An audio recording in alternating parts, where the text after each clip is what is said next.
Everyone, welcome to researchmd.com. My name is Dr. PRAMIL, and we're going to teach you an important examination concept, maybe asked in USMLE, Internal Medicine Board, nursing examination, a lot of different ways, a lot of different examination we can ask.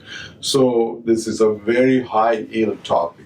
Okay, so the clinical scenario is going to be like an elderly. Now we have an 80-year-old gentleman having shortness of breath. We think it's CHF, high BNP, and they do an EKG and they find low voltage. Okay, and then they look at an echocardiogram, they see right and left ventricular hypertrophy, but ejection fraction is like 48%. So if you look at this case, we should think this is, what are they talking about? They're talking about cardiac amyloidosis. Okay, that is the question is about. So most common wrong answers people usually in this situation is like they do a cardiac, right and left cardiac catheterization or a heart catheterization. That's the wrong answer, okay? And don't pick the endocardial biopsy. It's also a wrong answer because it's a very complicated procedure. It can give you a lot of complications. So what are we trying to learn from this? Like, how do you recognize cardiac amyloidosis, or what infiltrative diseases can affect the heart? Okay, so just start with the cardiac amyloidosis. There are two types of amyloidosis can affect the heart, which is AL, which is a light chain amyloidosis, and there's like transthyretin amyloidosis, kind of say like ATTR amyloidosis. Okay, those are the two amyloidosis can affect the heart.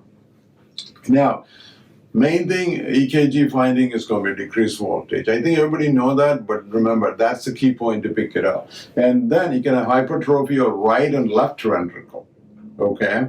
And then the skin findings is very important. So the skin finding, you can have like skin purpura, skin thickening, you can have macroglossia, and then raccoon eyes, and then you can have that organomegaly. And the other main thing is the carpal tunnel syndrome.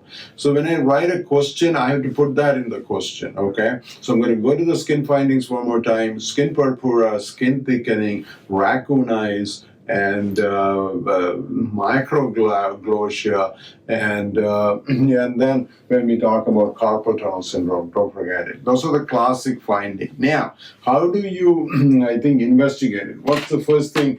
Remember, say the most common wrong answer people usually pick is right here. They're going to say endocardial biopsy. Don't pick that. That is a wrong answer, okay? That's what we need to know. So you have to do cardiac MRI. Cardiac MRI you do with the gadolinium.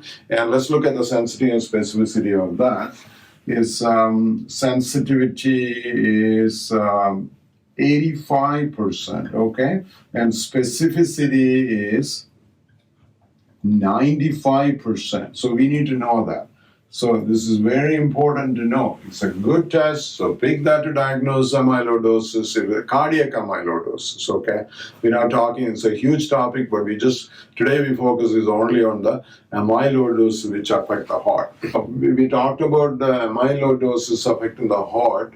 It's an infiltrative heart disease, right? This amyloid deposition infiltrate the heart. Let's look at two other infiltrative diseases of the heart, okay? The first one, I'm going to say, right, sarcoidosis.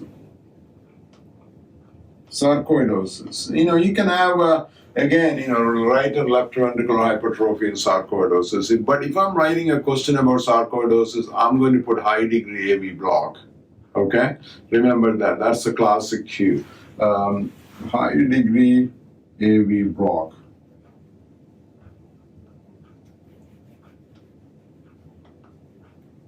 Okay.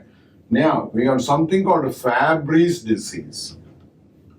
Okay, and this is only this is a lysosomal storage disease and usually affect on the left side, and you will not find low voltage EKG. Okay, so there will be no low voltage EKG and Fabry's disease. Again, the examination purpose, we're talking about cardiac amyloidosis. Low voltage is the key. Don't forget the skin finding. Thank you so much for watching. God bless.